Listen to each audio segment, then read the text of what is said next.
Hey there, folks. It's Kevin, aka Big K Horror, and today I want to do a little something different. Instead of showcasing my horror films or my books on the horror genre and all, I think I will go old school and showcase some books I collected, and all of them, in fact, when I was a teenager in the 90s. And those books were known as the Fear Street series. Now, a lot of people from the 90s or even the late 80s do remember these books, I believe.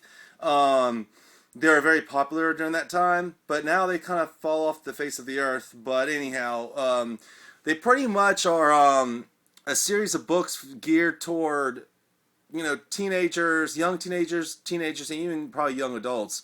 And they pretty much play out like mini horror films, mainly like slasher films. They're very badass. They each had its own story, their own characters, but they all took place in a town called Shadyside. And yes, it did have a long road, winding road on there in that town named Fear Street, which actually originated from something long ago that was not spelled Fear, but Fier. And there's actually books on the sagas which took place back in the 1800s of how Fear Street, became, and how Shayside became such a hot pot for killers, serial killers, stalkers, slashers, and ghosts, and everything that goes bump in the night. So anyway, we'll move on to my collection here, and I do excuse the mess here. All my things are stacked up because a lot of the stuff here is actually all always in front of these books, my Fear Street books, right here. They begin from there, go down here, and actually go all the way through behind these. But I'm not going to showcase any of these old books from behind here because it takes place from the ones in the 1700s, 1800s, and I don't want to showcase those. But anyway, I'm going to show off some of the ones I really like. I don't think I'm going to go through every cover, but that's one of the things about these books. Like, these books had awesome, awesome fucking covers. Well, a lot of them. A lot of them were variations on a theme, you know, and you'll probably see what I mean. But they were cool, and they, like I said, they played out like mini horror films or slasher films. And as a junkie of those, even at that young age, I could not get enough of them. And a lot of people, a lot of my friends from school, even on my Facebook, will probably, if they happen to see this video, will probably laugh because they remember me being that kid in school every month with a new book every month, because there was always a new Fear Street book every month. Anyway, I'm gonna move on. Okay, so let's do this. Okay, let's gonna start with some of the first round up. Oops, knocked over some stuff, but whatever. Okay. The book that first began the Fear Street series was this book called The New Girl. Okay, wasn't my favorite, and actually was not the first one I read. One of the first ones I read was actually way down late in the series, and then I just began collecting every one of them from all the back ones, the back issued ones. I collected them all at once. Anyway, so this is The New Girl. It's kind of like a supernatural one, but I really dug it. But it wasn't my favorite.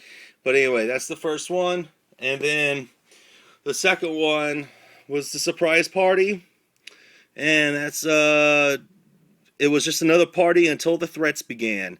And that one was pretty cool too. But it was still at the beginning of the game where the books were just kind of taking shape before they became more violent and such.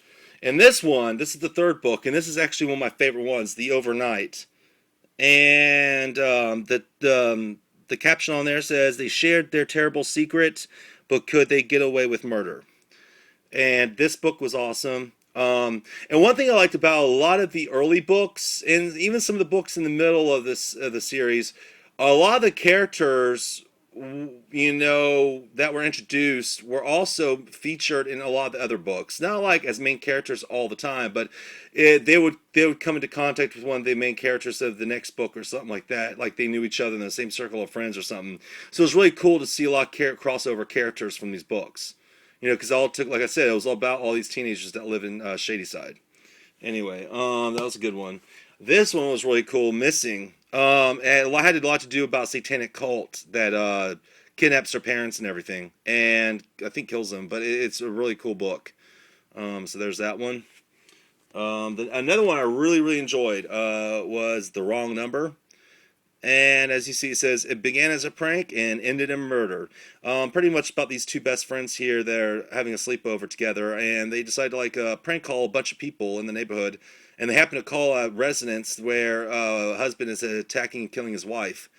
And when he finds out who heard the murder over the phone, he comes and starts stalking them in a slasher movie sensibility. And it was really cool and badass. And a lot of these books always had a twist ending of some sort, or an explained ending. But the twist on it was always like a slasher film. You never knew who the killer was, or what the purpose was, and it always came out at the light at the end of the book. So they followed the slasher film paradigm. Another one that was really cool that do with witchcraft was the Sleepwalker. Okay, that was a really cool one. Um, this one, I'm not going to showcase that one. Another cool one was Halloween Party.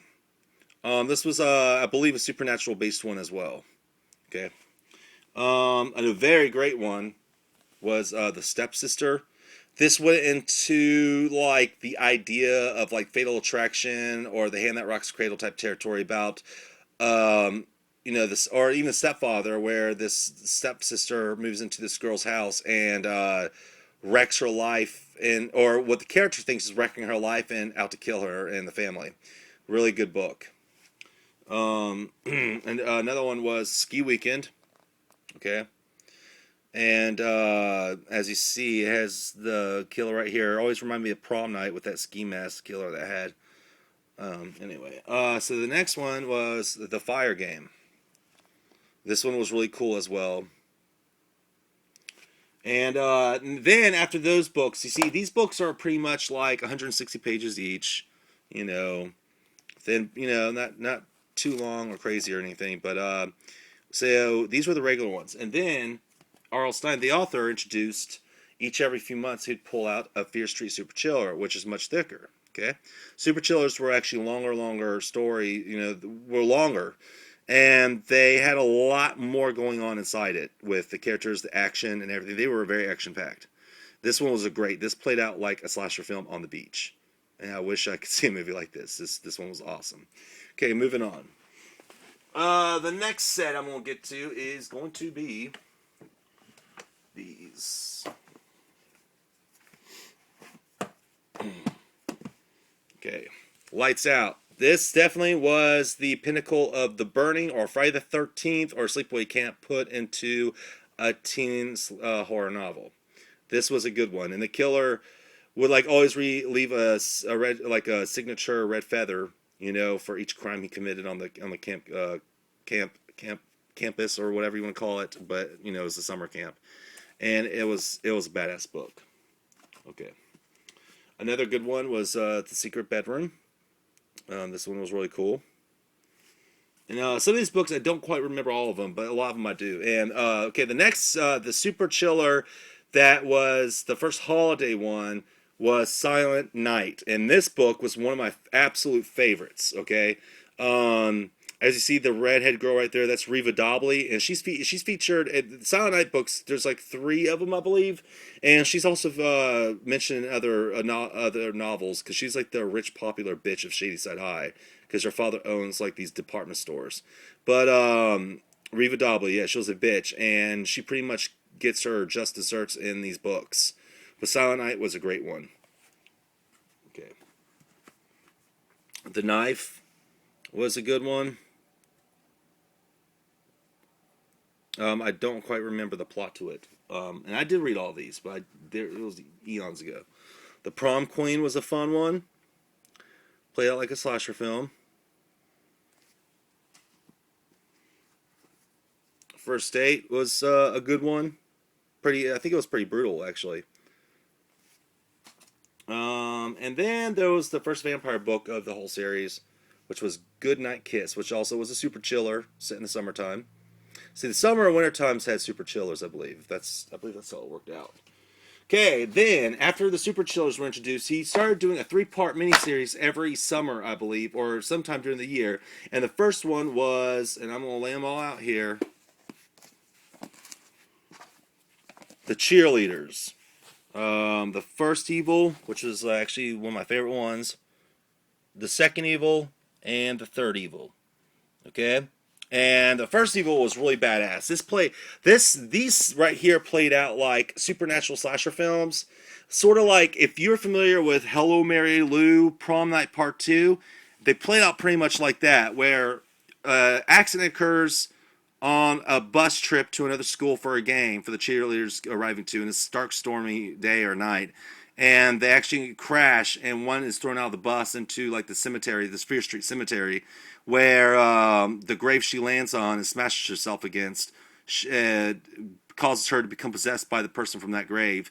And they pretty much, you don't know who, or something like that. You really don't know who is always possessed or whatnot in the second and third book. But in this one, I believe you do. But anyway, the evil is just out to kill off the cheerleaders and the girls and stuff like that. And a lot of crazy things begin to take shape due to these books and whatnot. Or not these books. I mean, due to the cheerleaders being possessed. Sorry, I'm losing my train of thought here. But yeah, I loved this book and this cover. It was pretty cool. Anyway, I'm a dork. Let's see. Okay. Next one was The Best Friend, which played out kind of like a single white female, even by the chick's hair in it, kind of looking like the chick from Single White Female. But anyway, this one was really good. It was also really, really fucked up, and it had a screwed up ending. To those people who like a slasher film where everything kind of goes down bad, even for the main character at the end that's trying to survive the whole thing, yeah, things get fucked up in this one.